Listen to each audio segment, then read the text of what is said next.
أعوذ بالله من الشيطان الرجيم بسم الله الرحمن الرحيم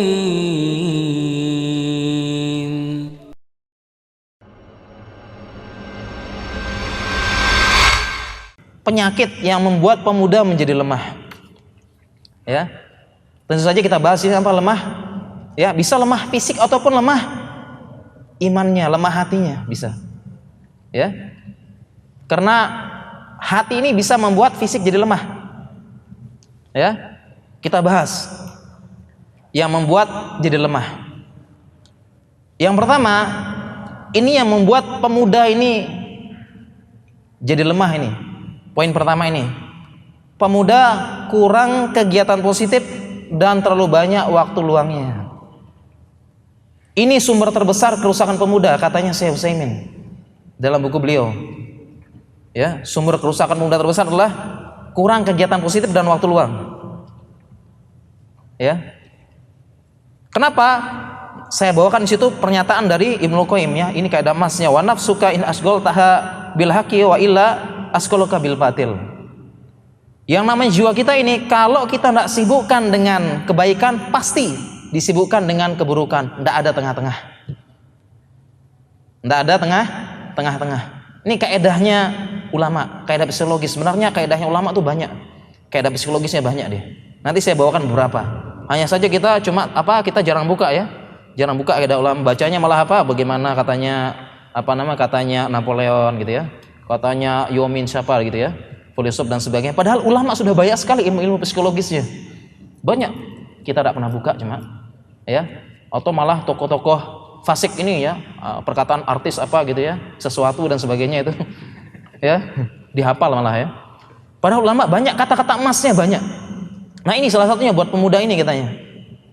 Coba kita ini di sini kalau enggak datang kajian kira-kira ngapain di rumah? Di rumah ngapain?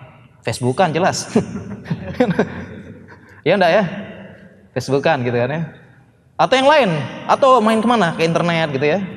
Internet gitu ya. Ya, asal jangan sendiri. Ya. Atau kemana? Jalan-jalan gitu ya.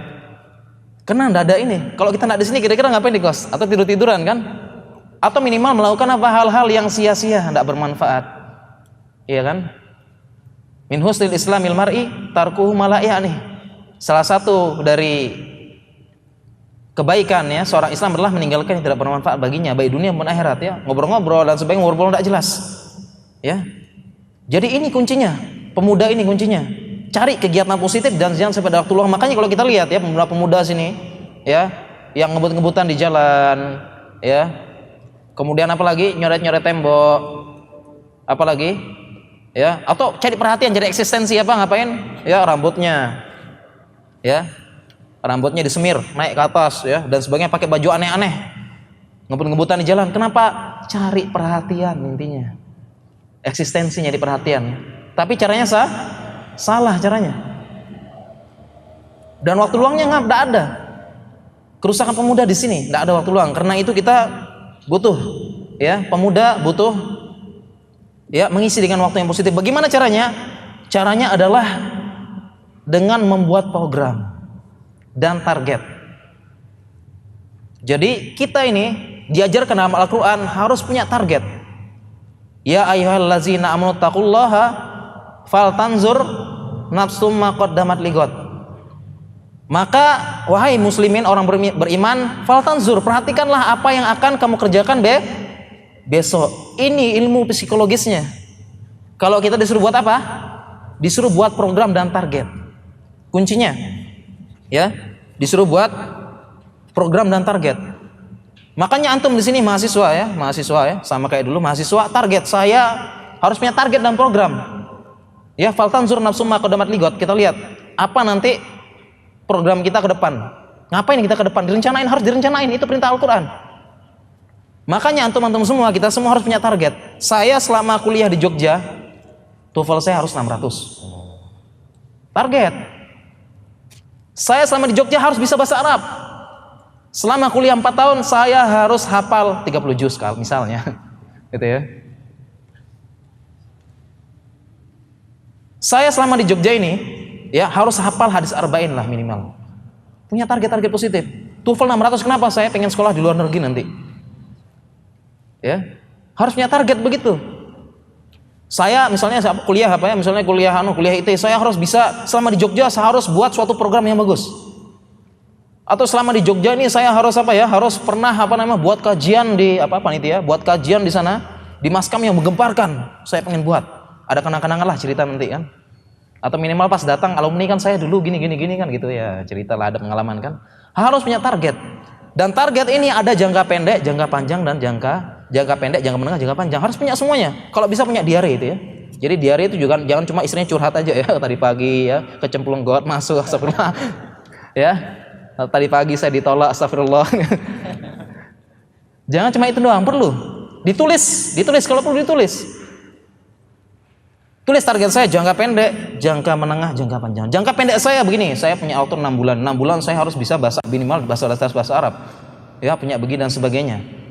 Ya, jangka pendek saya begini. Jangka menengah nanti saya sudah punya bisnis. Ya, saya di Jogja minimal sudah punya bisnis nih. Harus punya target. Jangka menengah saya nanti umur sekian menikah, habis itu begini dan sebagainya, itu punya jangka panjang. Jangka panjang saya punya rumah besar, punya pondok pesantren nanti saya, itu jangka panjang. Harus punya target. Dan program. Jadi target itu nanti harus ada programnya, ya programnya misalnya saya harus hafal 30 juz, harus ada programnya, jangan cuma target doang. Programnya berarti berapa lah? Berarti dibagi-bagi, misalnya sehari saya harus hafal berapa juz misalnya, ya berapa hari saya harus hafal berapa halaman, seminggu saya hafal minimal 1 baris, harus diprogramkan. Dan orang-orang beda-beda, ada yang bisa memprogramkan diri sendiri, ada yang nggak bisa. Ya, ada yang programkan, oke, malamnya sudah sholat malam, sudah semangat, saya harus dalam 1 semester nih hafal, ya, atau 1 bulan nih hafal juz amma gitu ya, hafal juz amma, sudah semangat gini, ternyata programnya nggak jalan, malas gitu ya, banyak godaan dan sebagainya ya. Nah ini ada yang bisa program sendiri, ada yang harus pakai program orang lain, artinya dia ikut program gitu ya, ikut program hafalan. Kita di sana ada macam-macam, ada program kampus tahfiz dan sebagainya, bisa dimanfaatkan.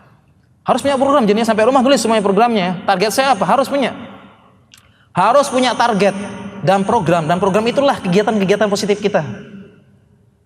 Jadi setiap hari. Kalau program jangka pendeknya, malamnya itu kita sudah punya rencana besok. Jadi besok pagi saya bangun subuh, saya mau murojaah sebentar, habis itu saya kuliah nanti saya tengah-tengah nanti saya mau rapat sebentar. Setelah itu saya nanti mungkin silaturahmi ke rumah ini, habis itu saya nanti jam sekian.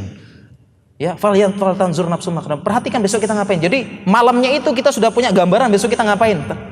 Punya kegiatan, bagaimana macam kegiatan positif tak gitu. Ya. Imam Nawawi ya, sehari menghadiri berapa?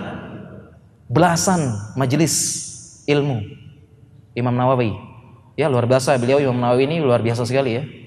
Ya. Ilmunya mudah tapi ilmunya berkah. Semua masjid-masjid dunia ada Riyadhus Shalihinnya. Ada ya, diterima oleh semua masyarakat. Ya, berkah. Bisa diatur. Ya. Besoknya dia menghadiri belasan sampai 20-an majelis. Ya, 20 majelis Imam Nawawi. Artinya apa? Paginya dia sudah mikir, saya besok kesini begitu. Begitu juga antum, besok saya begini. Lakukan isi dengan kegiatan-kegiatan positif. Ya, dan banyak silaturahmi saya besok baksos, saya besok rapat, saya besok ini saya ngurus buletin. Isi dengan kegiatan positif, program jangka pendek. Ya, harus punya target. Harus punya mimpi. A'udzu billahi minasy syaithanir rajim. Bismillahirrahmanirrahim.